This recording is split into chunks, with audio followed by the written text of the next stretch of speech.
Silav, êvar baş, roj baş, hevanno hêvî dikim tev başin, selametin,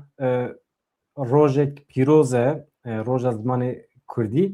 li we hemiyan pîroz be, hûn tev bi xêr hatin. Îro bername me hinek cuda ye, sê mîvanê min hene. Çawa ku hûn dibînin ser ekranê, Rêzdar Dîlan Şewqî, merheba bi xêr hatî. Merhaba serçava. Hevala Behîce.Ferîde Demîr, tu bi xêr hatî. Spas. Hevala Mizgîn Ronak niha xwe amade dike tevlî bibe ji ber meseleyekî teknîkî hinekî dereng ma lê di nava bernamê de eger tevlî bibe eger bikar bi mesela xwe ya teknîkî hal bike ji xwe ew ê beşdarî me bibe pir baş e. Lê li gorî usûla bernamê hevala Behîce ez bername ji te re dihêlim. Eger hûn bikaribin îro maneya vê rojê milletê Kurd, hebûna milletê Kurd çawa dikare were parastin, millet çawa dikare bibe millet bibe netew yani Kurd etnisîte ne, milletin, netewin, firqa wan çi ye hûn nava xwe de eger bikarin nîqaş bikin pir baş dibe. Ez jî hinekî meseleyê teknîkî re eleqedar bibim heta ku Rêzdar Mizgîn Ronak hat ez girêdim û bînim jor bawer dikim anha ew ê were nihatê. Îja ez gotinê ji we re bihêlim ka hûn kerem kin maneya vê rojê giringiya zimanê Kurdî ji bo milletê Kurd. Rêzdar Mizgîn Ronak merheba bi xêr hatî. Merhaba serçava. Yani dîmenê te derneketiye ama dibêjim nexeme, tiş nabe. Ji ber meselekî eger tu wisa li ser ekranê bimînî û dernekevî têra me dike yani. Têra me bes e. Tamam, baş. Çawanî halê te çawa ye, tenduristiya te çawa ye? Zor spas. Önce başım. Em dikarim baştir bibin, şansê me heye em baştir bibin, girêdayî milletê me ye.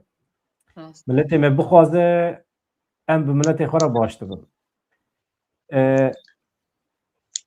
Mamoste Dîlan Şewqî tu çawanî halê te çawa ye? Zû da me hev nediye. Başım, sağ bûn çawanî başım deş. Mala te ava. Em ji xwe re roj bi roj dijîn, em çi bikin? Ez zanim tamam e. Dîsa mesela Mizgîn dîsa derket. Destê xwe lê xist ku de çû nizanim. Mamoste Behîce.Ferîde Demîr ez gotinê ji te re dihêlim. Eger tu bikaribî hinek behsa vê rojê bikî û behsa naveroka bernamê bikî tu dixwazî em çawa birêve biçin saeta xwe çi jî bikin. Belê spas êvara we bixêr ji we û temaşevanê we û godarê we re ji silav û rêz hêvî dikim roja wan xweş derbas bû şeva wan jî xweş derbas be. Yani rêveçûna bernamê me nav xwe da teqsîm kiribû ya rastî me her yekî demek cuda bû xwe pê ku em pir dirêj nekin dema temaşevana jî negirim fikrê xwe bêjin û xilas bikim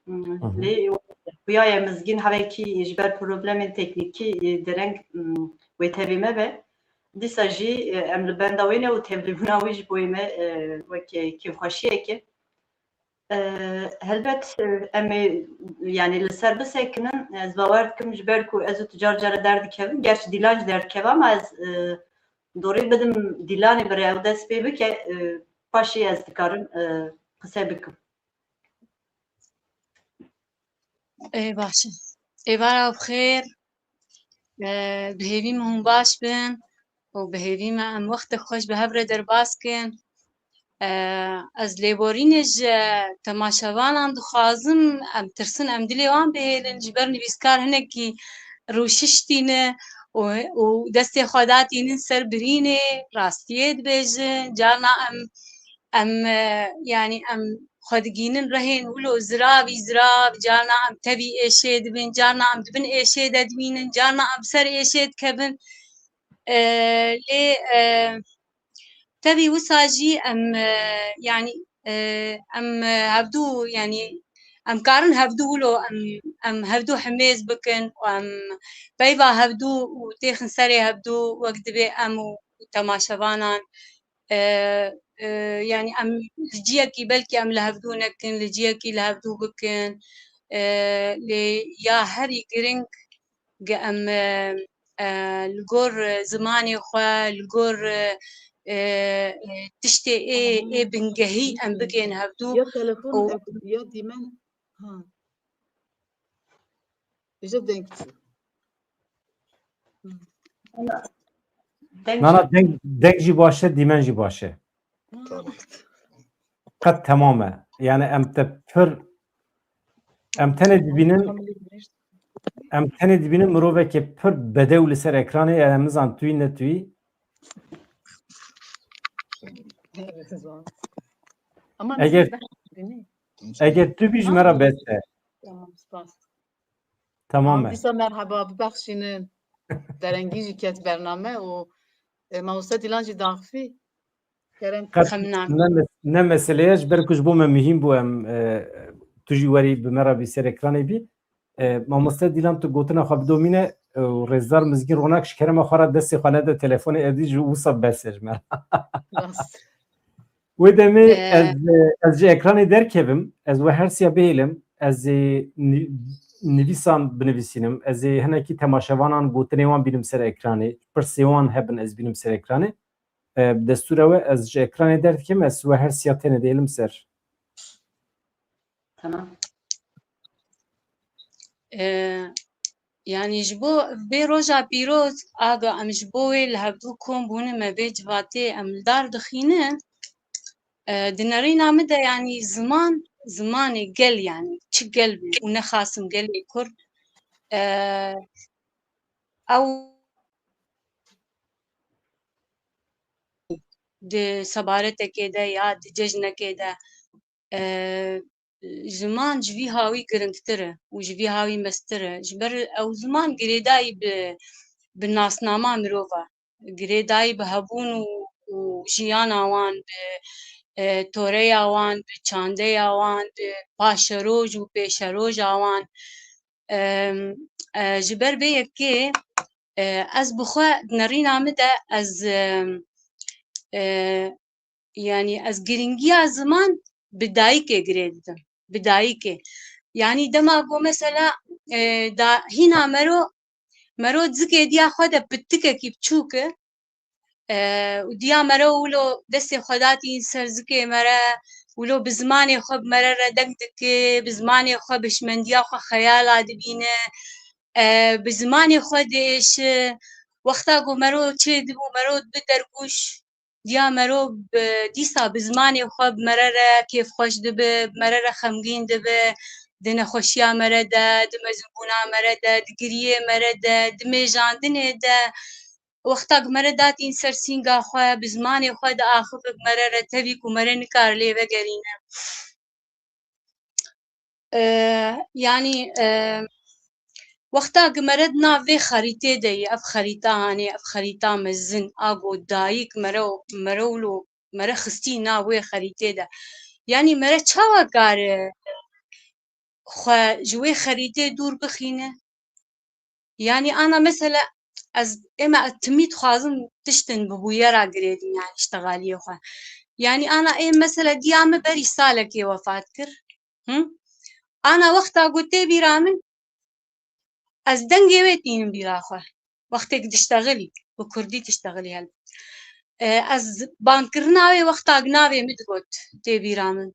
wexta ku mire gazin dikir çima tilkûyî çima tu ev çend ro tilkûyî çima tu mire naştexile heya wexta ku canan bêdiliyê wê dikirin ji mir nifir li me dikirin dîsa bi zimanê xwe nifir li me dikir wexta ji mir dua dikir bi zimanê xwe ji mirê dua dikir di nav hew qas girêdan de nav vê bihişta a dayîkê de got bi ziman girêdayî bi wê hest û xweşiya zimanê got mere li ser xwedî bûye ez dibêjim mere wê ci wê qorziyê de mere vê merselê binere mere wê zimanê xwe tiştekî gelekî giring bibîne gelekî hêja mere wê bibîne yanî tê bîra min hevalek me hebû hunerên xweşik xwendibû ew bajarî bû ereb bû bi zilamekî Kurd rezewicî bû di zarokê wê hebû wexta got em bi zarokê wan re bi kurdî diştexilîn zarok li me ve digerandin وديا وان بعربي تشتغلي الوان فد قراندن كيف ديا وان دهات بوچاوا زاروكي وي بهر دو زمانا يعني شحق تندر وي جانكي وي چاغي جمر وك شيرتك المنكر جمرة قو بنا قو هذالا مقو از 10 سالي ما ادناف كردا دمه قو كرد ملتكي قلكي بكلتور كوكاوا قلكي كور رهيوه يعني هون الهجانه هون خودي چاندنه هون خودي ديروكن ليه تشتكي ورده انا يعني يكتي مثلا كچك ود خوازه يك دينا كرد ور كچك كرد بخواز هون بيجن ام كچا خنادن بانا ماوي املكو أبلكو یان مثلا خورتکی و هر کچک نکرد دلته کبی و او خورتی و بزوری هر و کچکی بینه لی او کچکا نکرد و زمان خو چانده خو کلتور خو بخور بینه و او کلتور و او چانده بمیجینه زاروک خو بمیجینه جوی کلتوری جوی چانده لی وقتا بو هون کچا خو هون بدن هنکی نکرد دی ساوی کچاوه و کلتور و زمان و چانده خواب خواره ببن ایجاب وقتیره مناس کرد او راستیه که براستی وقتیره مناس کرد یعنی چاوه مثلا انا جنک هبو جیرانک مبو عمری وی چاقی از بحثا بری 20 سالات کم عمری وی چاقی دور 6 سال بو زلامه عرب بوک چوبو گندک عربا هین چکی هو چکی کرمانجی لیبون 9000 که وی هبون 5 لاوک 5 کچک و 4 لاوک او جنک بزاروک خور بکردی دا اختی و زلامه وی عرب بزاروک خور ام جیران بون تدیل وی داری دایره مایرت نبو محوش بون و دیوار نظم بود برامده وقتا تشتغلي دنگي ودهات دنگي وان دهات ما بابي وان بعربي بوانا تشتغلي زاروك بكردي ليفت قراندن بالا خب ديني وحياة وقتا قو بكردي تشتغل بعربي تشتغلي ينجي تمي مثلا جينار دخص الناب ده مثلا جينار كردي مثلا وي بقول انا اري يا نا يا تشدب يا توري يا ناخوه تمي بالا خب دين يعني ولو تأثير دايك از خازم بيجن يعني تأثير دايك قال لك هي او جريدانا دايك بزمان ما بس طعم ابي يعني مثلا بويرك الجمع تشيبو بويرك اوجي قال لك يبدو جريداي في مرسلي رش خروجا زمان كردي استمي في بيريت بيجن كتشك مالباتك خزان تدبو بوكا مالباتك مالدار اجا او بوكا هاني د دمك نزيك دد كبت شعب خوا وتصر خور در يعني خوش بيرات كبيش كو هاتيه دم در باز برو كج روجا دیاوی تی میوانی تی مالاوی میوان تین جیران میران وان بد حون دبیجن افکیه دبی اف ناف مالا بابی منه بالا خب دینه يعني جبر ديا خفدي دك جديا خرب اف ناف مالا بابي منه ده ايجاري هل بديا وي شو نماهات يعني ده ايجا اي ما ازبي مسألة از بزمان جريدتم زمان بدايك جريدتم يعني تشاوا مثلا انا دايكا كو ايرورو تنه مهازكي خودي كر وتميجانت وتمزنكر وتجياند في قوامة قو انا تكياي درجات كده تجبر ديا خفدي دك تشاوا جنابي تشتي درك تشاوا قاربي تشتي بك إجا أنا إيرو أستمي بيت بيجم يعني إيجو جبر زماني خفدي كزماني مرت شبها كمرت جبر فدي بك ناخو تجبر دي وبابي خفدي قو تجبر دي خفدي ك تجبر زماني خو كلتورا خو هبونا خفدي تجبر زماني تا بري نابتتي يعني الجيكي سكني بما تشتغلم خلق بري زانب النابي مشي ناس كن از كردم از كردي دنگكم أبي قال لك يجرينجو بالكيشن البي داري مثلا تشنادن تي بيرامرة قال لك حب مثلا ديلان استشتكي بفرسم بيكو جاوي درناك مثلا تبال كشان سر يا إيرو كردستاني يعني عجمة كردا دكودا أب هستا دنابرة ديا يعني ديا هو دیا مزن ما او هستا دکودا و ام دکر یعنی تو هوا کی لسرویاج بسکنی و برنامه هوا کی بهرکه اري ازمانه از بيدت هاتم شخوا انا مثلا قال لك حب بيجن ام الباجاري مزن ام يعني ديو بابي ما الباجارة خدي بونه وديو بابي مش خد بكردينا دقناكن امي تشافير ببن باشا ديو بابي ودقناكن لي بيروك بوكالكي وانا دقنكن بابير ایرو زاروک تمی بکگری دای بهتر اريب دیو باب هی بهتر حسکرینج که دستینج پیرو کو کال که دستینج با پیرا يعني دي بير وباب بير يعني بابي وبابي دي وديا بابي أنا كزمان خوون دا نكرني يعني وك أم جواقع كردي يعني قام بحثا خبكن يعني أنا مثلا هناك دبيجن والله سياسة بيا رژیمی ورکی نه اما از بین ایش سیاست بیتنا بزمان بالا خبرینی از سر نقطه گلگی چیک دکم ایرو رو تدمالا خودی دریت گرتی کامیرا دولت تنهی تدمالا تدا ها کسی اشتر نگوتی هر تشتک هی ام هر رو دخون ام بکردی جرد بن نان ها ماوی چپتا بگت زارو آخر بیج و نان ها مثلا تبارك قضائية تشتكي نمونات بتشوك از بيج ما إيرورو مثلا إيما أم الشامي بون دقوتن أم زاروكي خوا أم كاني دبوان بزماني دبستاني دنگ دكين جبو وقتا جوهرن دبستاني يعني زماني وان روان به زانبن بوي زماني دبستاني باختن طبي أنا يعني هلبت أنا البيت أريج باكورجي هي أتشتها يعني قال لك هي البر أنا هزاروك نأز بيجن يعني تجربة من لتات بيجن زاروك حياة شش زمانة هشمندية وان راتك هلتينه زاروك كانن حياة شش زمانة في ربن إجا أفتش درون يعني براستي يعني مخابن أذكارن بيفي بيجن أفانا معناه حنجة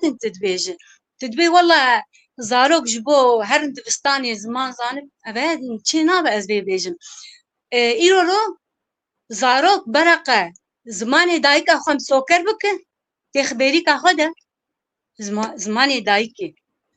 وبرا زماني دنجي فير ببه برا فير يوناني ببه ألماني ببه كردي تركي عربي چد ببرا ببه ما زمان نكيمانية نا زمان زنگینیه کجمره ایرو وقتی گیه وقتا ایرو از مثل يعني نمونه از ایرو رو افسه زمانه زانم سری مبلنده خوزی مچارجی زانی با خوزی مبین زمانجی جهاد بونه کجمره ایرو چقات بزمانه زانب اشتر سر بلندیه که لی زمان دایی که تجاری بر پی نکن و بن پی نکن برا زمان دایی که هبه و پشتی وی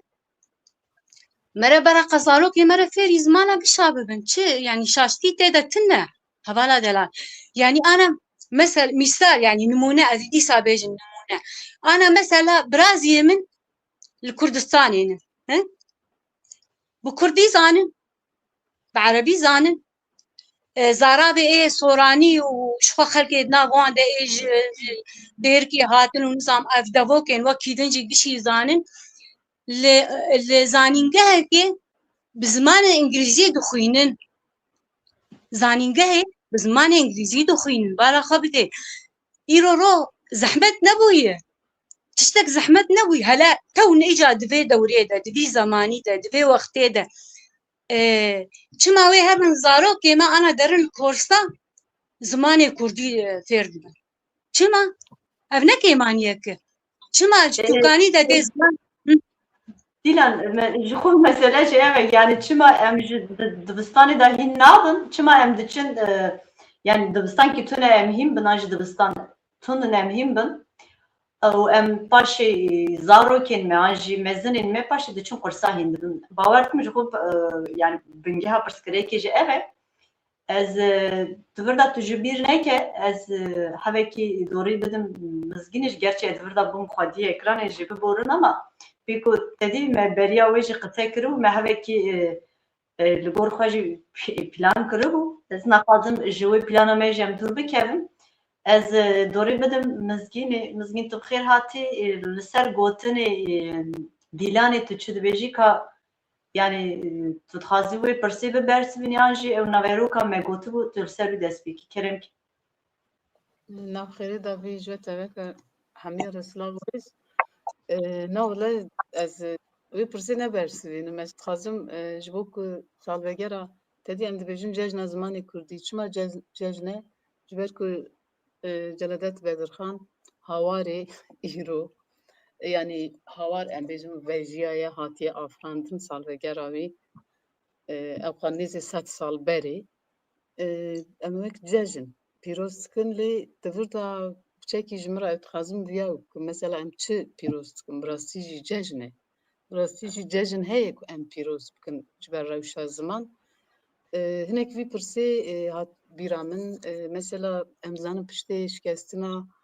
serildana agiriyê ye ji xwe piştê ku her der dibe kavil ew jî dibêje êdî ziman hawar bi rastî hawar jî ziman e û guya wê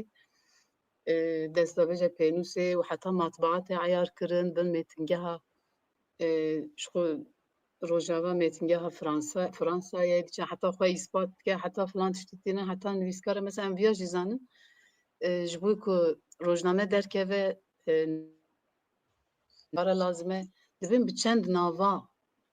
celadet dinivîsan ji bo ku rûpel tije bibin ji bo ku rojname bibe rojname divir da bî mesela dema ku em dibêjin îro cejn e vî cejnê şikutê em diçin dîroka hawarê diçin ba wî celadetê tenê û teniya û ku wisa dikare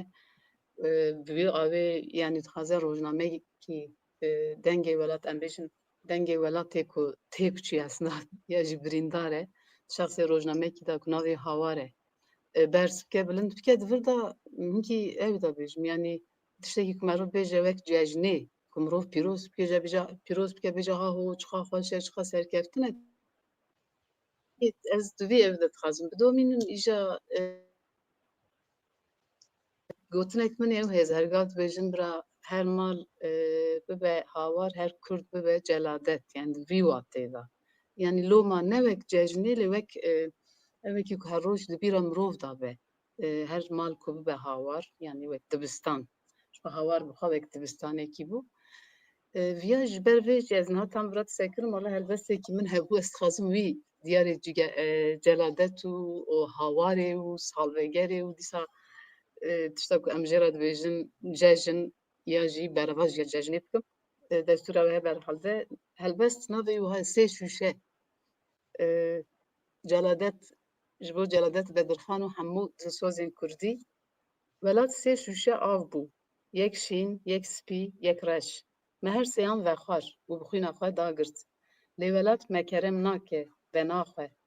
sê şûşe av bû welat em diyekê de dîl hatin girtin diyekê de şehîd ketin diya din de me xwe kuşt lê welat hê jî napirsel halê me sê şûşeyên tijî bû welat yek xeyal yek şiyarî yek xewn me her sêyan li ser hev vexwar ji ser hemdê xwe çû her tişt hê jî kes nikare şiyar bibe sê şûşe meya cizîrî bû welat me vexwar di êvarên lezgîn û sibeyên revok de mey serxweş bû şûşe ji ser hemdê xwe çûn sê şûşe av bû welat yek kesk yek sor yek zer me bi dilê xwe dora wan nexşand ez viya diyarî hemû Kurdî heza dikim wek bi şexsê celadet da şexsê hawarê da dîsa pirsek min par ji bo evê jî gotbû dîsa salveger de gotbû hawar çiyê me ye yani rojnama hawar e ku îro em dibêjin biye cejin derketina wî biye cejin ji bo me cejina zimanê me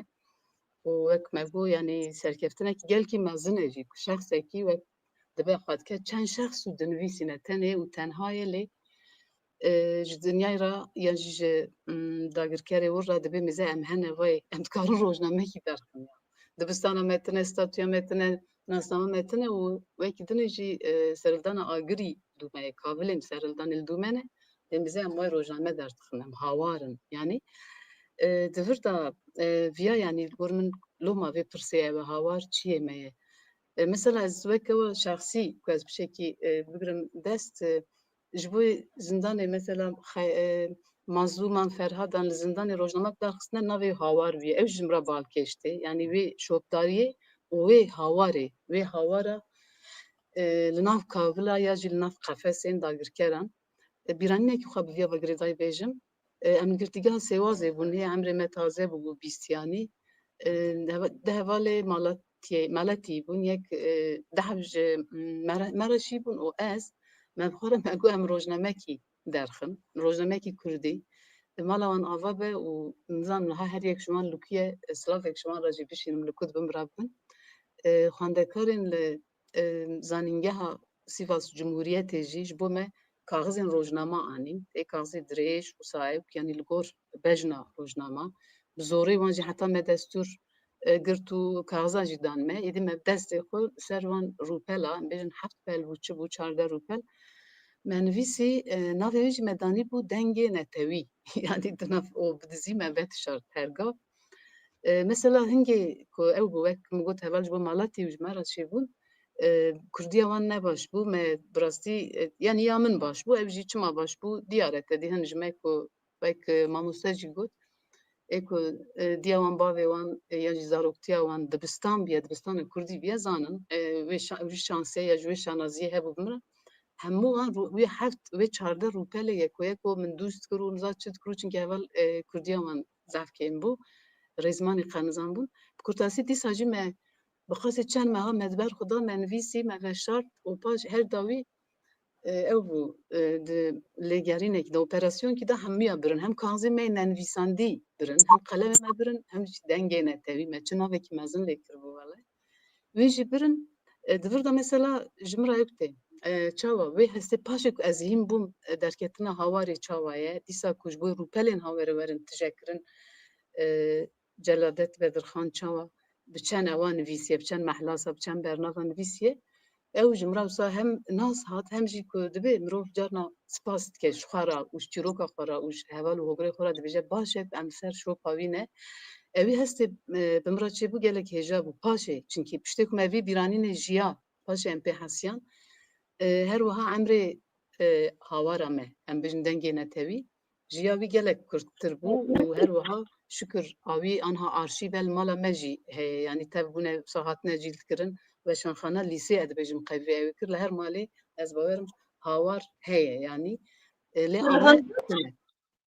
Li ya me tune yani kurtasî wî tişta ku min got wê bîranîna me ye ku li girtîgehê me jî wek hawarekî ew kir her wiha beriya me yani ev ê wan rojnameyên Kurdî hatibûn derxistin tev hatin talankirin yani toza wan jî tune ye. Ji şükür hawara derva yani pêşengê rojnamegeriyê ya ji rojname ku min behs kir tedî hêjî heye bîna çiyekî li ber xuya û şexsê me teva da jî ê hemû Kurdî heza da jî ê bijî bi vêya vegirêdayî tey tişkî bipirsiya keremke. Yani belki ji bo Dîlanê jî bipirsim. Yani tu çaxtê bi hawarê hesê di hundir da yan hîna tu neketî bi hundir? Vallahi ez ê neketibûm hundir mizanibû rojnameyekî yani Kurdistanê yekemîn adinê jî hawar e. Bûyo ew ê yani ew ê hebû lê mesela min nizanibû ku 1932 da derketiye em bêjin li Şamê derketiye yani li Rojavayê welat derketiye başûrê biçûkê navê wî dinê derketiye. Paşê êdî perçe perçe em pê hesiyan. Ya bêjim yani ku dîsa ez vegerim ser gotina ew ê rastî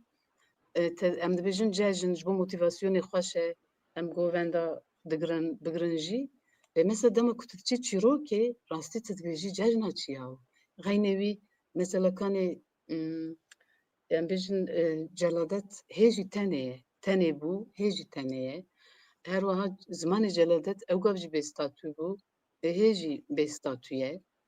Lê dîsa jî em bêjin cejna me pîroz be yani ji me re lazim in cejin em bêjin kan bêjin cejin belkî rojkî cejna ziman jî were rastî jî cejna me were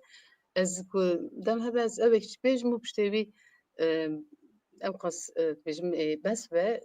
tedî de facto ya jî de facto gotinekî latînî ye Ez biçek servê fikrîm van dema. Mesela ziman rastî wek tiştî de facto tê tiştê de facto yani bê fermiyet û bê destûr û bê hala û bê dawul zirne hene ji xwe ê ku hebûna xwe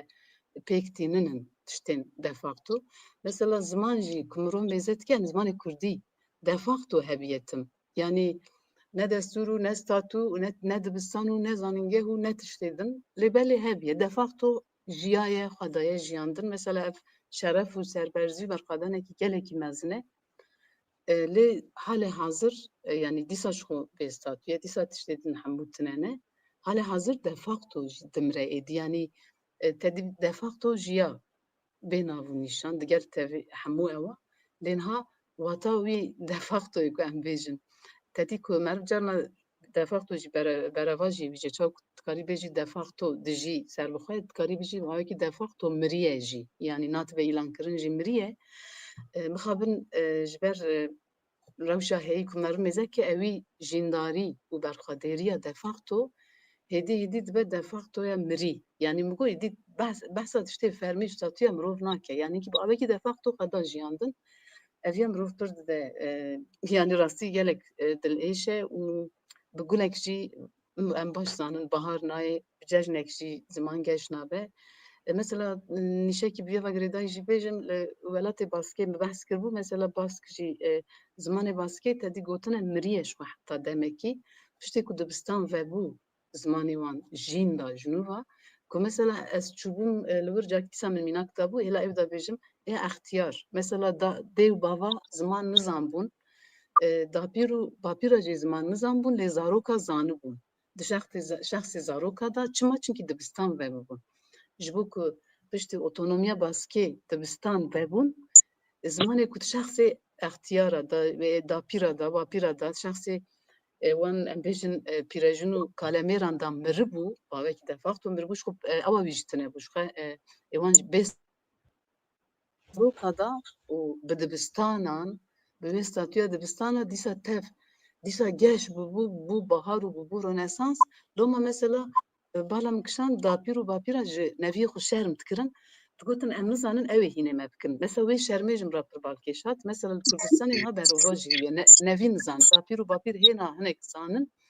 lê nevî nizanin çunkî dibistan tune yani vî meعنî de dibistan gelkî girîng e lê wekî dinê her mal jî dikare bibe dibistan gere bibiya dibistan heta niha jî dibistan bû yani heta demek berê jî doma wek me got de facto ziman jiya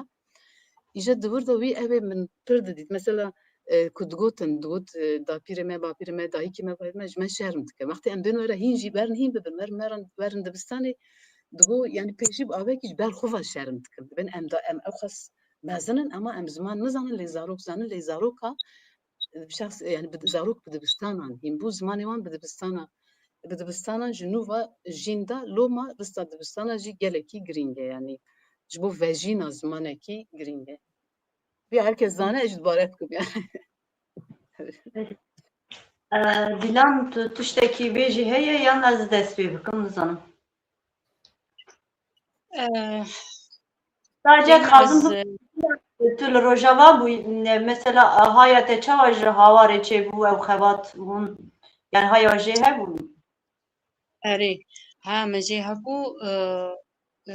gelekî haya me jê hebû ji ber ku Rewşan Bedirxan bi xwe li ew jî li wir bû ji xwe li bajarekî ji bajarên Şamê bû gelek di kovarê me de yanî ji belkî ji 40 salî wir de di kovara de behsa wan dihat kirin gotarê wan dihat kirin tedî ew celadet zû de bi gelekî berî Rewşenê wefat kiribû lê ew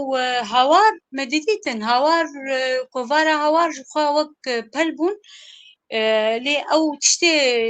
tiştê bêtir yanî mere wilo mere balkêş û mere karin ne tenê bi saeta bi roja mere pê bifikire got çawa yekî wek celadet kovar rojname ne kovar bû rojnamak dimeşand te gelek nav didîtin lê giş ew nav bû ha navê wî bû yani Osman Sabri pêre bû, Nûreddîn Zaza wana bû, çend hebêdin dinivîsandin kêm bû. Lê ew ê bi çend nava dinivîsand. Ji bo xatirê got wê rojnamê yani berdewam bike û yani ji bo bibîne ew heya niha dewam bike. Ji xwe ew rojname yani ana em deyndarê wan in yani. Em deyndarê hawar û Kurdistanê ne, em deyndarê celadetin, em deyndarê malbata wî ne. Ê ku çûn ji Almanya tîpê Latînî anîn û Misrê bicî kirin û dûra ji me re û me tîpê Kurdî ceme çêbûn. Yani ya ne ew bana tîpê Kurdî tune bûn. Yani em jî wek xelkê rojhilata navîn tevî got Kurdî hebû lê bi tîpê ê Erebî dihatin nivîsandin. Tîpê ê ne Latînî dihatin nivîsandin. Wexta got tîpê Kurdî ê Latînî hatin ji xwe dest bi nivîsandina Kurdî bû û nivîsandina Kurdî belkî wek ana tune bû. Yani ana mesela tu dibînî hezara nivîskar hene, helbestvan hene, çîroknivîs hene, romanivîs hene, gotarnivîs hene. Li tiştê ecêb di wê şiyarbûna netewê de wê hingê şiyarbûnek netewî hebû û şiyarbûnek çandeyî hebû wê hingê. Di wan her du şiyarbûna de ew hawar û rojnama hewarê û rojnama a Kurdistan û jê pê vetedî çend rojnamê çêbûn li dû hev ji xwe dest pê kirin û çapxane çêbûn û çanda Kurdî bêtir pêş ket. Çanda Kurdî bêtir pêş ket û nivîskar zêde bûn. Yani ême mesela ez wek nivîskar yani ez karim vê bêjim romanek min bi navê Xato di kovara pênûsa nû de li ser xeleka belabû di wê romana xwe de mi behsa celadet kiriye, mi behsa Midhet Bedirxan kiriye. Got çawa tîpê ê yani helbet mi bi nav nekiriye ewana wek sembolin di hundirê romanê de. Got çawa wan tîpê Kurdî anîn û bicî kirin û ew qurbaniyê godanîn. Got çawa sirgûn bûn, ji welatê xwe sirgûn bûn, ji nav milletê xwe, ji nav eşîra xwe, ji nav civaka xwe sirgûn bûn, ji civakekê ew ji xwe mana bedirxaniya ew gelek sirgûn bi serê wan dihat. Yani em ana ne di vê meselê de niga behsa wan bikin. Lê bi rastî camêra gelek yani qurbanî danîn û gelek qelenê vê meselê danîn lê ew celadet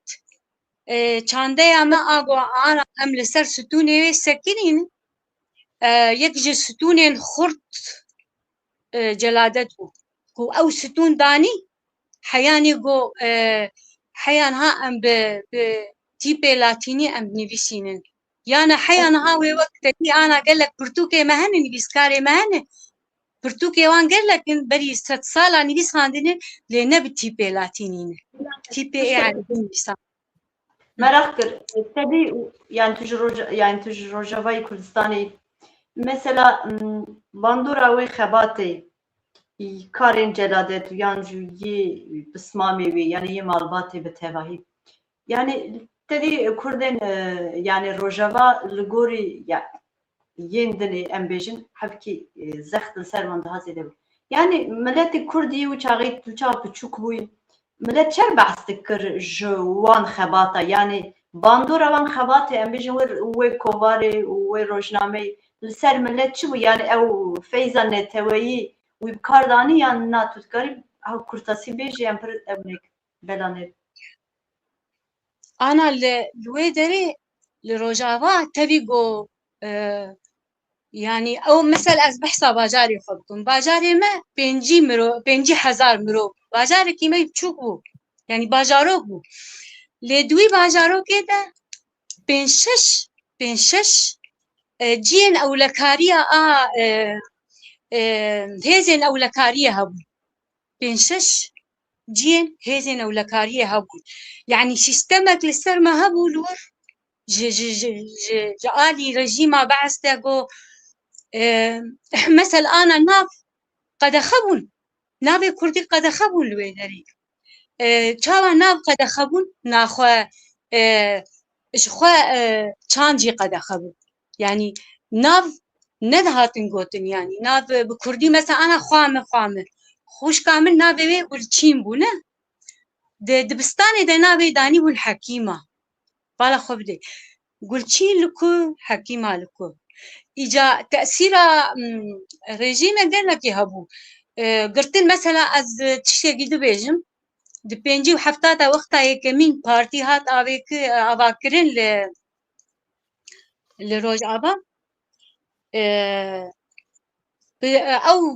çîk bû yanî bi dizî bû karê wan bi dizî bû yanî mesela bavê min û apê min hatin girtin ji ber ku belavok bela dikirin belavokê partiyê di salanê şêstî wan de hatibûn girtin ketibûn zîndanê lê ez tiştekî xweş jî ez ê bêjim yanî tiştek hebû bavê min tim digo em di hundirê zîndanê de bûn yanî digo em hebûn Ereb hebûn yanî te dî war Ereb jî pir bûn digo em di hundirê zîndanê be digo lê ew gardiyanê ê hepsê tinen ê zîndana digo me qedrê me digirtin ya digo zanî bûn em Kurdin yanî wilo timî em alîkî me zêdey aliyê wanê dibû mesela digo carekî jara got ê gardiyan ji zerve got ban yekî girtiyekî Ereb kir got banê kirê got ew yê girtiye Ereb got wilo bazdan çû rev çû cemûî got rabû got ê gardiyan banê min kir ban bavê min navê bavê min Reşad ban bavê min kir got bavê min ji xwe bi Erebî nizanî bû ban bavê min kir got Reşad wer bavê min got ez xwe re hêdî ez çûm yanî got ez çûm heya cemûî got nizam çi pir ji me kir got em hatin got îja ew girtiye Ereb got ji min got ya got te dî ez bilez çûm û reviyam çima te hêdî hat bavê min got mijêr gotî min tiştek nekirî ez ê çima bitirsim got ji min gotî ma tu kurmancî û va tu bi Erebî jî nizane û va tu bi kurmancî tişteqil ez çilo bikim ev kurmancî zimanê de bavê min ev zimankî dinê nizan yanî ev zimanê min ev ma wî ji bo zimanê min rabin ne ji bo zimanê xwe ne ji bo got ez bi kurmancî diştexilim ez hatime girtin ji ber ku me xebatek kirî ji bo kurdayetiyê ez hatime girtin îca ew bandora wan gelek bû li wê derê wexta got partiya yekemîn ava bû ji xwe ji bin bandora celadet wexta got sirgûn bûbû li wê dera bû li wê derê ew navê dibe çi komeleya a xweybûnê li wê de çêkiribûn bi gelek hebara wê çaxê çêkirin û gelek yanî mirovên Kurd di nav wan de bûn yek ji wan celadet bû Nûreddîn Zaza bû gelek hebê din bûn ez naxwazim navê îşa yanî belkî navim nayê bîra min jî ji bo ez hinka nebêjim hinka bêjim ji wê de xebat ji wir de dest pê kir û tabii ekîd ana tiştê ez xwazim bêjim yanî qedexe bû rejîma Bees rejîmek gelekî xerab bû ji ber got hek ne xerab ba hek te'sîra netewê tune ba û te'sîra a çande û a nîvsandinê û xwendinê tune ba ya di sala 1960 de çi qas 1960 de Kurdê ê wê dera teqrîba eşter bêm 1500 mirovê Kurd li wê derê nasnamê wan ji destê wan girtin yanî yek ji wan em bûn bavê me nasnama wî tune bû a Sûrî a Erebî tune bû bavê me yanî kaxetek wî wilo benabera hebû sûretê wî ser bû navê wî ser bû û li binî jî danî bû ecnebî yani ecnebî çîn yani biyan vana te nas kir îca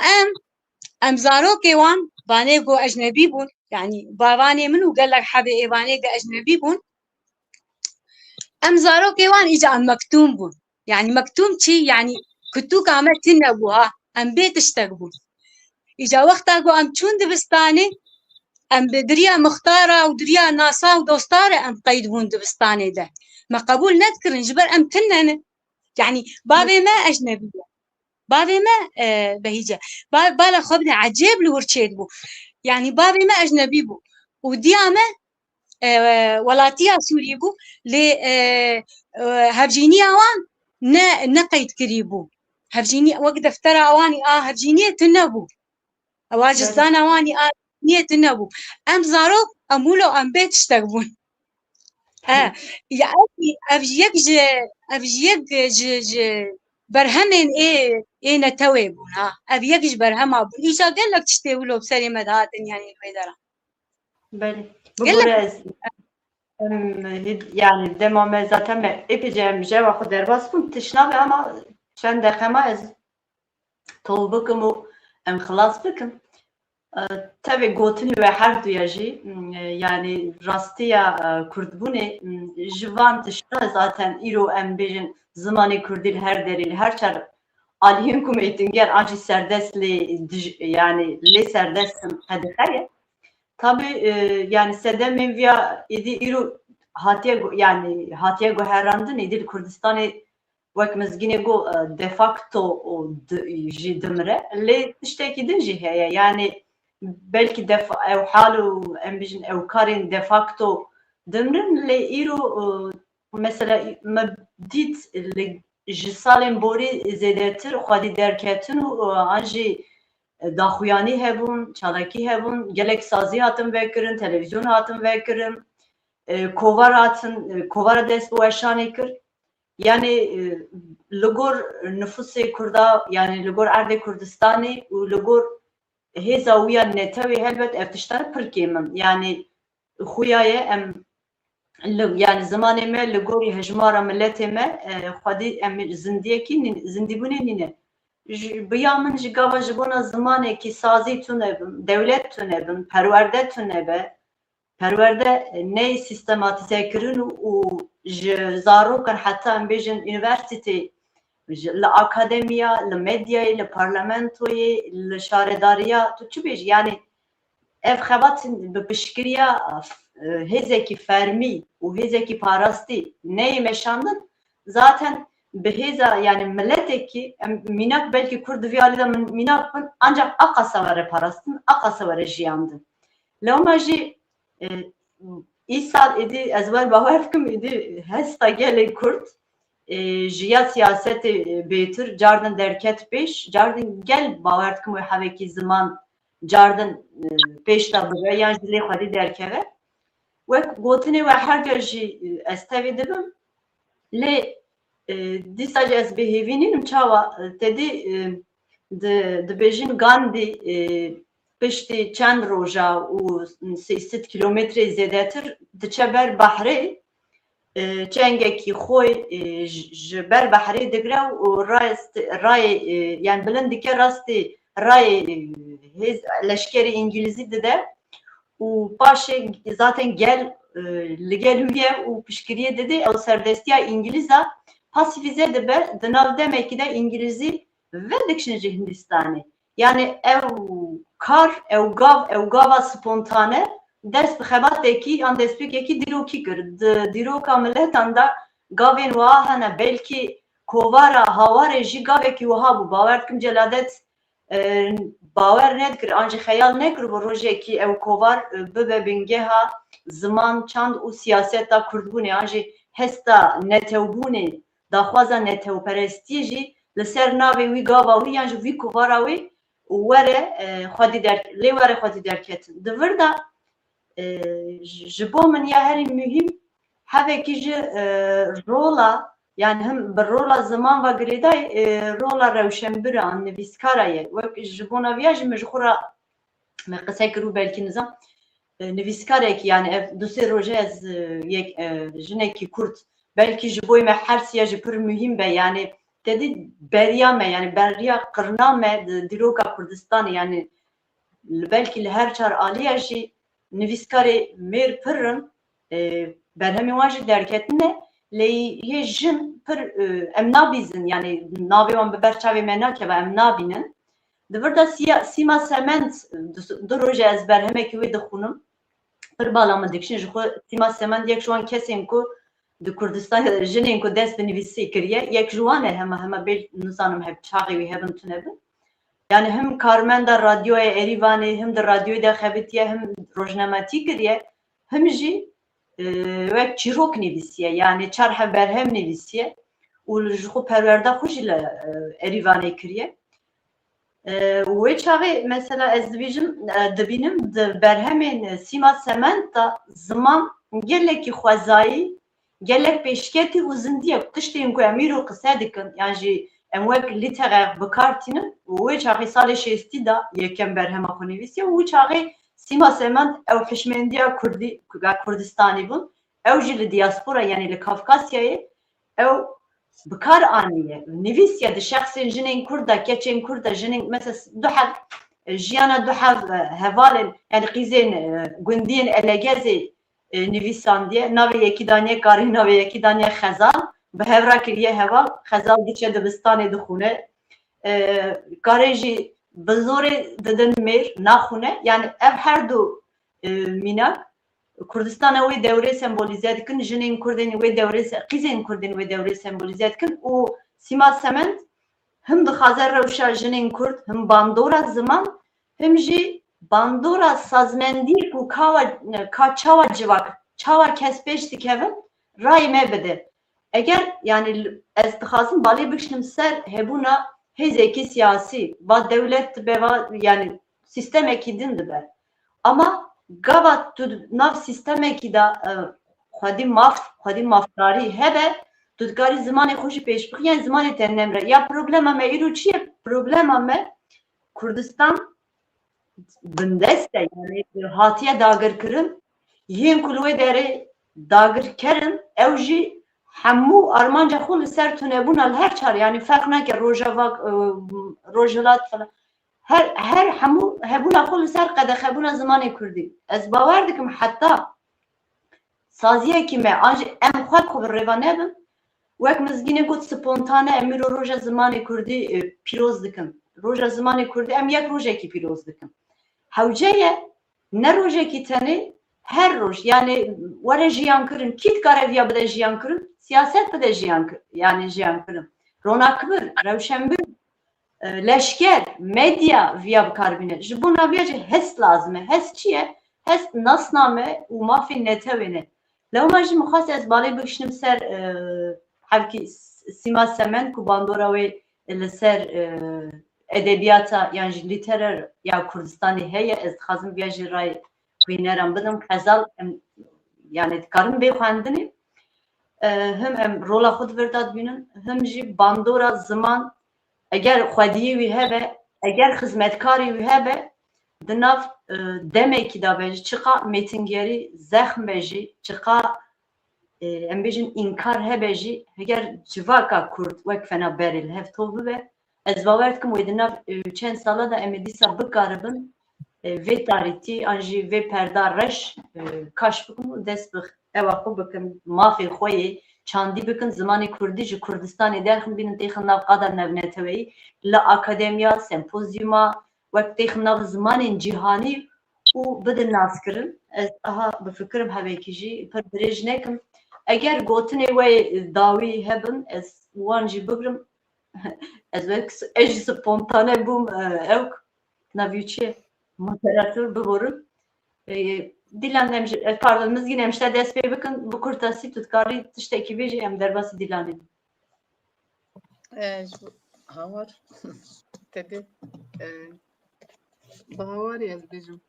bi xatirê we û merheba ev ya jî pîranînekî Ez tenê dikarim tiştek bêjim tenê dikarim tiştek bêjim ji kerema xwe re zû bi zû xatir nexwazim wext problema me ya wext tune ye çünkü ez min pê deranî ku rêzdar Mizgîn dereng ket weşanê pir nekarî xwe îfade bike yani rewşa îro ya Kurdan çapemenî medya Kurdan gelo têrê dike nake piştî têkoşîna 5 salan ya medya me ya îro piştî hawarê gelo çiqas bersiv dide milletê me yani ev mijar eger hûn bikarin çend deqeyên din jî xwe îfade bikim pirkî xweş dibim. Rêzdar Mizgîn mîna ku hinekî kêm axife ve wisa bi min xuya kir ama din zanin. بس ji bo min bes bû spas dikim. Min ji bo ew ê bigota li girtîgehê tenê 10 deqe ji bo telefon axaftinê îja serê cana ku 10 kes hebin serê şexsê deqekî dikeve. Ji bavê min jî deqeyek wî hebû dema me telefonê daxivî. Dû deqê de ji me behsa hawarê kirbû. Gotbû min hawar sendiye duya jî bêjim ji nûdemê derketiye hawar. Yani ew wan e berhema wan e gelek pîroz e. Hinkî wî tîne bîra min min ê bigota na ew qas bes bû yani mijan rastî gelekî aliyê din jî hene ama spas dikim ji xwe ji ber ew teknîkî hinekî derengî jî ket bi saya min ya jî ecemîtî wê de ji lêborîna xwe dixwazim bêhim şev baş bê hawar nemînim.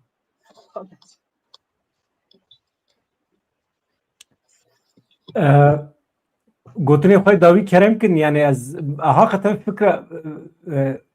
hevala Behîce fikra te jî merak dikim. Rewşa ku medya me çapemeniya me tê da ye çi qas bi kêrî milletê me tê. Yani em haqiqeten dikarin netewa xwe biparêzin bi Kurdiya îro bi medya û çapemeniya xwe ya îro. Dixwazim du sê deqê din jî hûn ser vê mijarê biaxivin ji ber ku gelek pirs hene li ser vê meselê. Rêzdar Dîlan Şewqî fikra te jî merak dikim. Ez ser vê babetê bi taybetî eger hûn xwe îfade bikin xweş dibe baş dibe. Yani nihat tiştekî wiha heye em bi hevdû sucdarkirinê an jî hevdû rexnekirinê pêşta naçin. Davî de em hemû welatiyên Kurdistanê ne armanca me giştika ji yek e. Bêguman fikrê me cuda ye. Ev tiştekî normal e. Siyaset jî li gorî vîya ye. Lê merû ji medyayê bêtir yani ji sektora çünkü anha sektora medyayê ku li Kurdistanê heye ne bi serê xwe ye. Medya hemû medyayê partiyan e. Yani li gor îdeolojiya partiye kîjan partî bi ferq nake kîjan alî jî bi ferq nake li gor wan hatiye avakirin. Û xebatkarê wê derê an jî niyên ku wê derê de tişta amade dikin qise dikin jî bi serê xwe nînin ez bawer dikim. Di vir de ya berpirsyarî dikeve ser milê wî hêzên siyasî ne. Hêzên siyasî hewceya li Kurdistanê ji bona zimanê Kurdî û pêva girêdayî çand û rewşenbîriya Kurdî hin xebat an jî hin polîtîkayên taybet derxin. Yani êdî ew dema derbas bû. Dedî êdî yani şerrekî dijwar li her du aliyên Kurdistanê li başûr jî li bakur jî heme 5-6 salî derbas bû. Encam tiştekî dinê ama êdî dünya ji hat ku herandin. Lazim e partiyên me ji wî hest an jî ji wan programên şerên sar an îdeolojiyên ku wê dewrê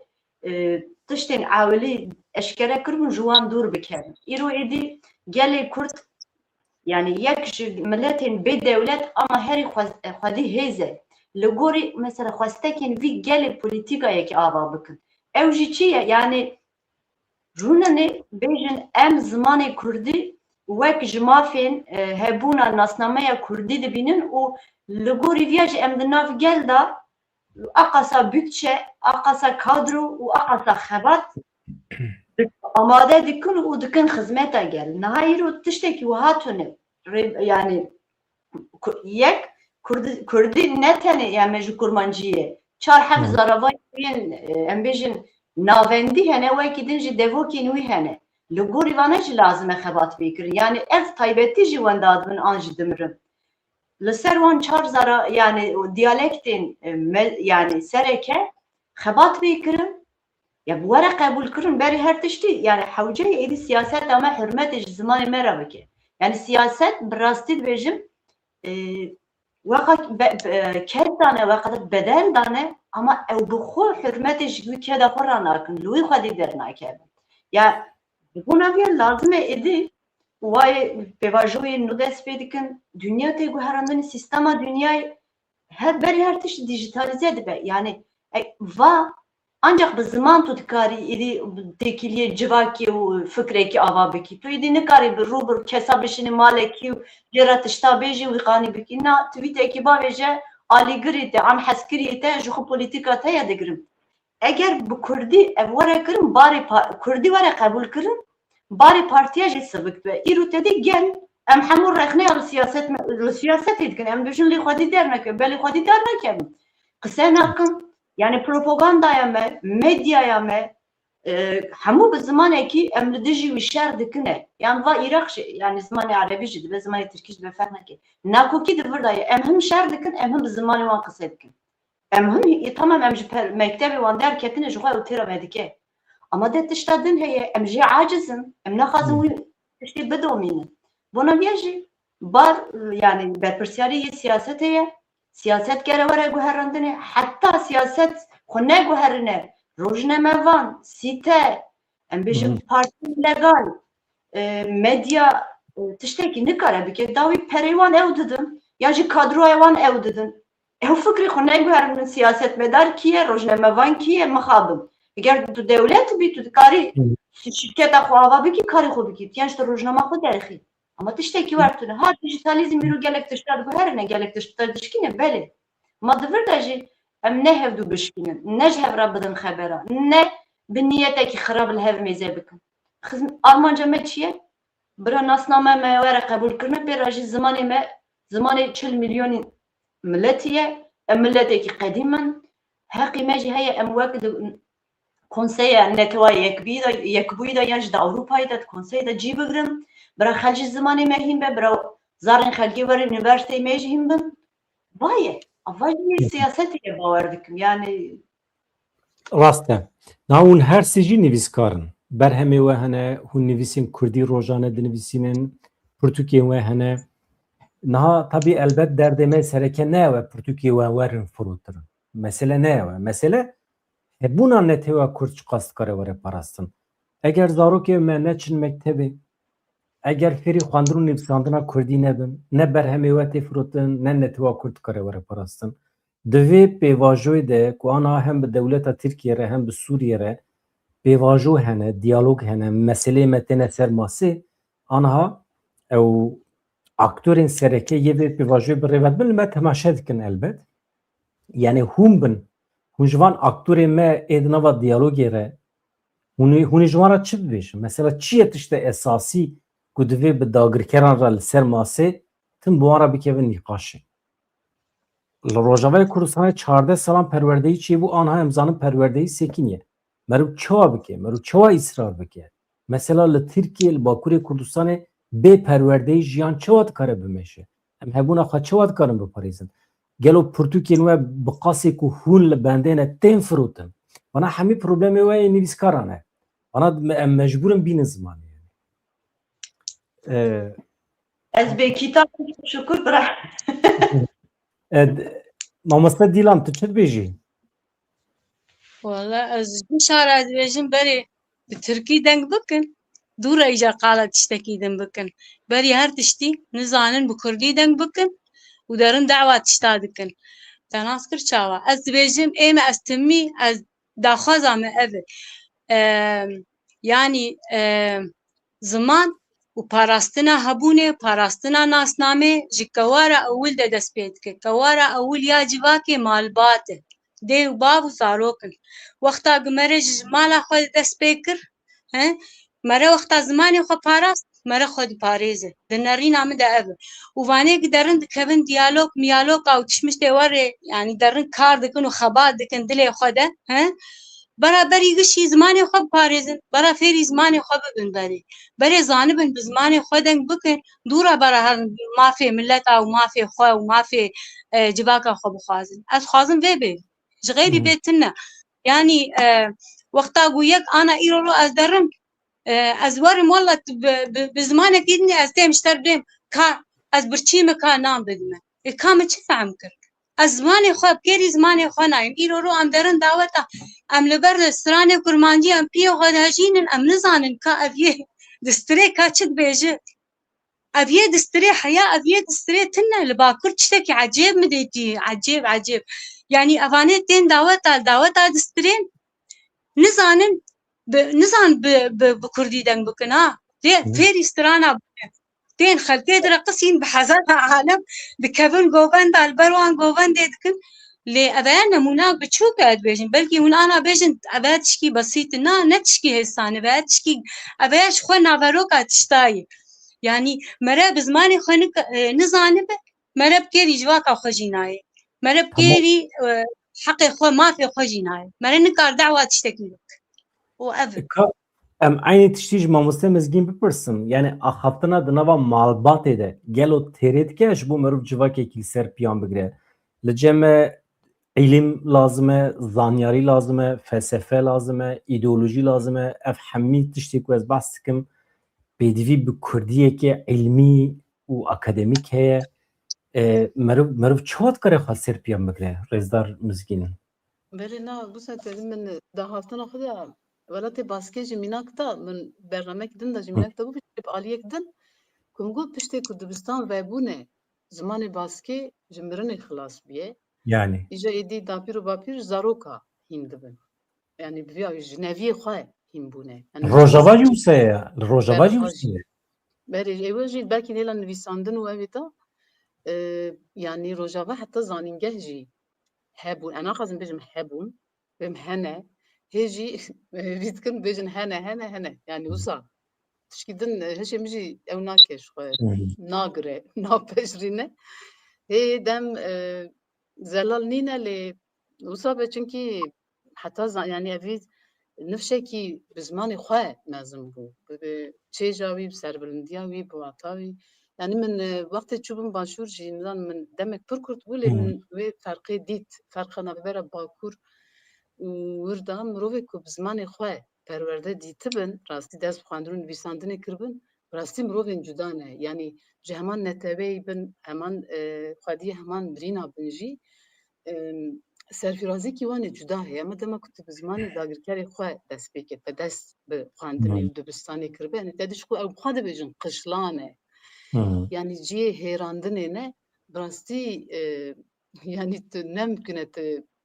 xwezayî bî tu serberz bî tu xwedî tişta bî tu bizarker teqlîdçî nebî tu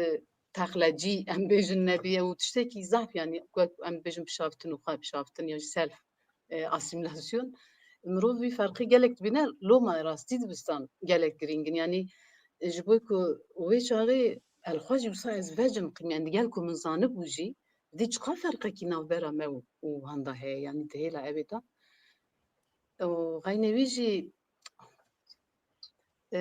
di wir de loma bi rastî dibistan û statû nebe nabe me şexsê wek vego rojava de jî dît mesela li başûr loma hene tişta ku wisa girîng e rastî me şexsê zaroka da jî nifşê mezin da jî dibîne yani evekî cuda ye ku bi rastî dişibin mirovê ku bi zimanê xwendibin min viya ew kir ku bi zimanê xwe mezin bûbin wek darekî ku bi ava kanî û roberê xwe mezin bûbe wisa wek çiyayekî ye yani bixwazîn yani di wir da yani bi rastî nikarbêjim çunkî me çav nedîtiye me bi xwe jî nejiyaye gel ku em ê herî bişansin gel ku malên me wek dibistana bû jî lê min pir dît yani tenê mala te dibistan be nebese rastî gere tu zimanê xwe bi dibistana hîn bibî li dibistanan jî hîn bibî û xwedî yani hemû qadên jiyanê da zimanê te hemû qadên jiyanê da serwer be fermî be wê da loma hene viya bibexşînin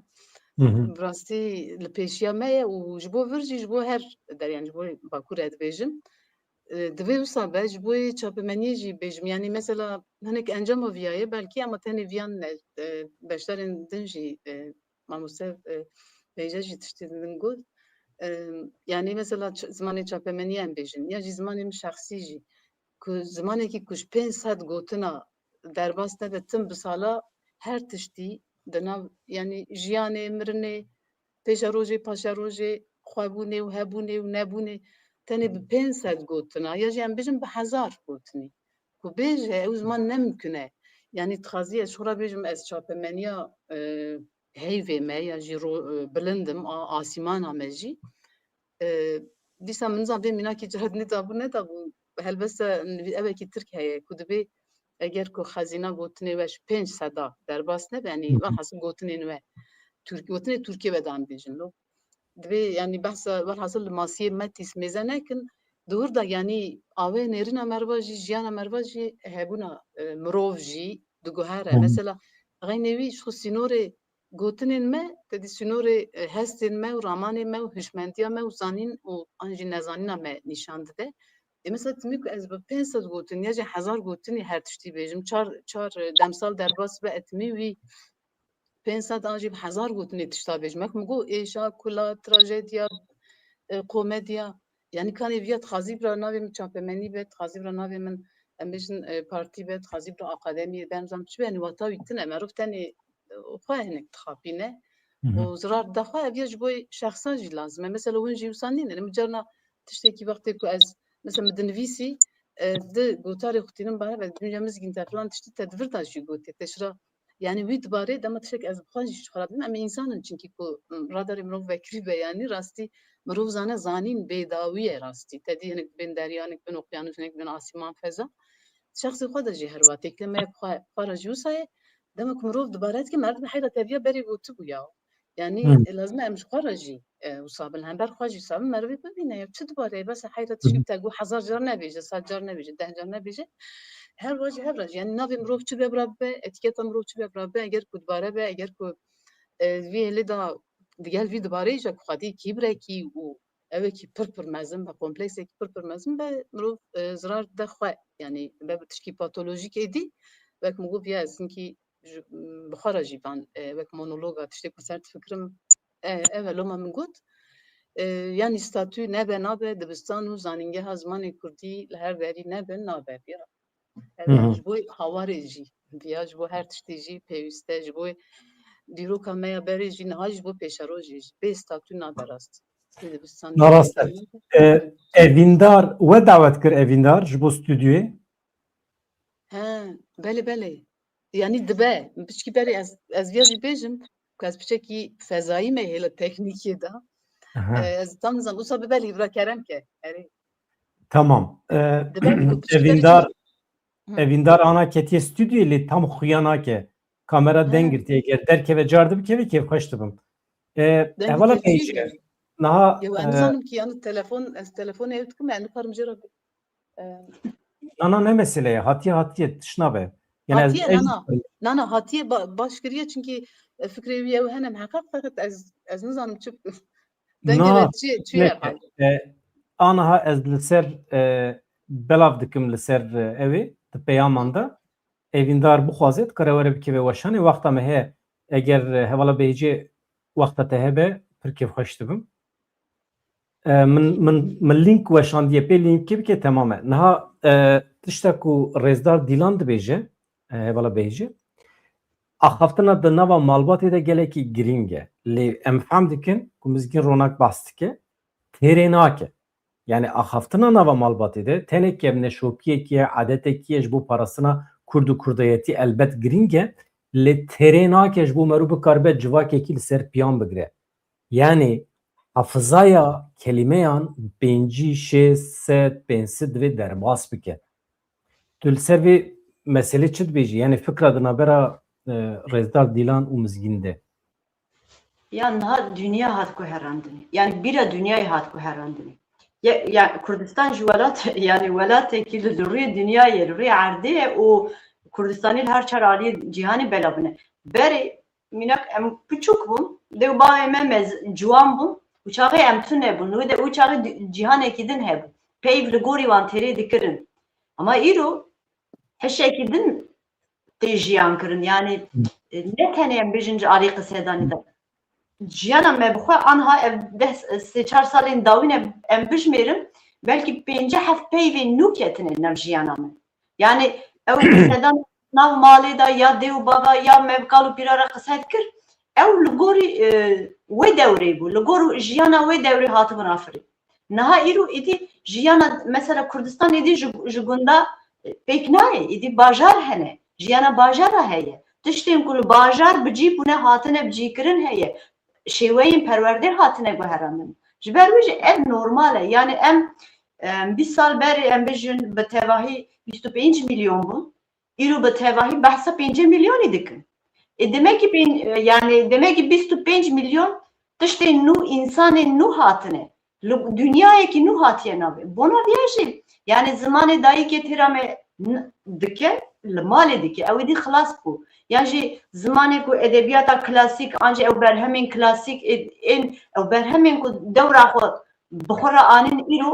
ew êdî heta wextekî ye ama lazim e em êdî tiştên ku îro dünya dijî dibîne diguherîne xwedî lê derkeve an jî dide alîkî em wan bizanbin ji bo naviya em dibêjin sîstemekî lazim e yani ji boyekî van kara bikin yani kîjan Fransız kîjan Alman radbeter dibe ez zimanê xwe qise bikin bira wenda nebe ya karê wî nîne bile haya wî bile derdekî wî wertune dewlet li pey wî tiştê ye Fransız Alman dibêjin bira yani zimanê rêjeya zimanê Fransî kêm nebe bira ji îngilîzî neqete an jî bira ji îngilîzî derbas be ma xwe viya dibêje perwerdaya em bêjin ministre yani wezareta perwerde viya dibêje mesele yani êdî ji ser milên wî kesa yani jiyê malê terketiye ji xwe malê ter ji hev re dibêjin lema em dibêjin ji Kurdan re ji Kurdistaniya re statûyekî lazim pêkî kar werin parvekirin yani herkes welatî bizanibin karê wan çi ye rola wan çi ye dewlet bizane berpirsyariya xizmeta wan çi ye heta va tune be em ha serê hevdû değişinin işte zimanê me têrê nake em xwedî derkem em xwedî dernekem statûya me hebe em xwe rêva bibin yani qenebe û şaredarên me an jî herêma Kurdistanê wa heye mektebî wî seretayî hene yê navendî heye lîse heye üniversite heye ew karê xwe dikin xel ji zarê xwe dişîne zaten ya normal vaye heta em xwedî saziyên xwe xwedî polîtîkayên xwe xwedî plansaziyên li gor taybetiyên xwe an jî ya gelê xwe nasnama xwe nebin em ê aha hevdû bibin bînin ka problem kiye li ku ye ji bo wî jî tişta ku merû bixwaze ji yani rêvebira ji pêşenga ji siyasetmedara sade statûyeke yani bi çi awayî ve bira bi tirka re li hev tê bi ereba re li hev tê ama wek hev heta ev em ê ha hevdû bixwin serê hevdû ji bêşinin bawer dikim Tamamen mala we ava mamoste Dîlan tiştek dibêjî servan gotinan من تشتك ام اف سي دقيقة داوي دنجي وقالك يتاب لها بهات دنج المفت قريا من تشتك جبيبا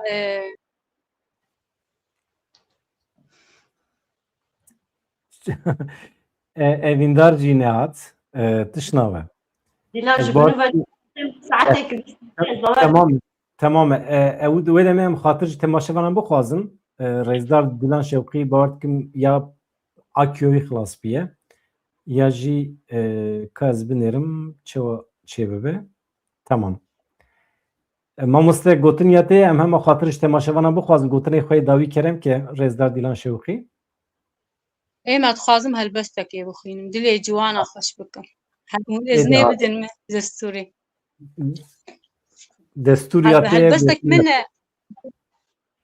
هالبستك من مقل مدودة نبيسان دي هين وقتا جوانية ده بري 20 سالة 25 سالة ها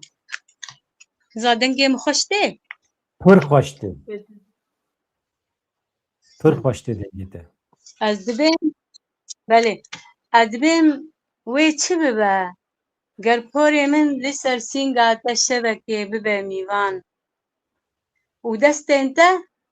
جخو نامر راستیه که برسن و بهونن وی چی ببه در ازو تا لسر سری آگریه وقت دارن کزوانی جباز و قرتلان را ببن هیرین وی چی ببه گر ازو تا یک دجلابه یک فرات هر دو گلین بسر بجنا دلبره ده هاتنه بردان وی چی ببه گر ازو تا برفکه ده دکوبن درویکی ده دچاوبن لعزمانکی دسترگبن دتبنکی ده دتابن وی چی ببه گر ازو تا درویوی بن آن دسوار لسر پشتا هسپکی بن وی چی ببه ساعتا خوش wedît helbest şewane süper pir xweş bû tam evîn aşk اره ام بی اوین Mamoste Mizgîn tu naxwazî tiştek ji me re bixwînî? Bixwand walê. Ya kadın tune ye? Mamoste Dîlan süper bû ya. Tu Ay, wan sağ gotina ol. çawa tu wan hestan çawa peyda dît tu ji ku derê dînî wan gotina aqisa li hev dihûnê û li hev dînî ecêb ya. Hakikaten Zamane ez helbest ne insane merov helbest van be ha. Hakikaten ne insane. neysan. Na vallahi Erî billahi. rast. Xelk laşxora godar ke.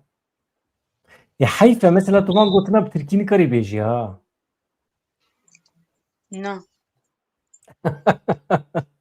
Ya nikarî bêjî.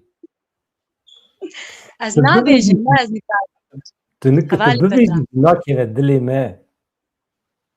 Ya Na. erî. Hat. Helbesta Mizgîn Ronat ha. Kerenke min. Yeka Kurdiyarî ve hemiya hemû zimanperwera hêviye ku hemû derv û kulê ku me behs kir û birînê ku me dîsa sta nîşanê hev û nîşanê xwe bigîjin dermanê xwe, şîfayê xwe. Çavgirtinok. Me got qey çavgirtinok e me xwe veşart. Lê hê jî didome ne sob e ne dîtin. Em hemû windan e. Em di çavgirtinoka te de hepsî û windaman welato. Kanê sob e, kanê gihîştin, kanê dilşadî welato. Me got qey çavgirtinok e me xwe veşart. Lê kesî nehat me nedît. Em hê jî windan e. Gotiye. Mala te ava sıhhat xweş. Havatir ben şev baş spas ji bo ve hemiya. Hevala Behîce em çi bikin em xatir bixwazin. Belê em bixwazin ê pêce dirêj bû saetekî nîv. Tamam. Ez taybetî ji te re spas dikim. Hevala Behîce. Bernameya te bû. Destiyê me de hiç neyse deydi boy roja zimanê Kurdî tişnabe. Ez çima tirsiyam zanî te got em xatir bixwazin wexta me nemaye ji bo ez ketim dewrê min got çi wextiye? Me Mava var. televîzyonê wexta me nemaye. Ma piştî me bername heye. Na. Em ê xwe YouTubeya me kanala me em însanê azadin. Tenê tirsa me nekê mamoste Mizgîn mi got belkî bo este zû bo este ê way ê pêlber xeda. Tamam e. Hûn her hebin. Gelek spas dikim. Emrê we her sê jî pir dirêj be. Ê min duayê me qebûl dibin zanin ne? Ka merak neke. Heta heştê dilê me heye. Xwediş Bila bi saetekî sax be, bila 4 roj be ne mesele ama bila saetek sax be. Ev xatirê we heban mala we ava silav rêz bû her Şeva min xweş.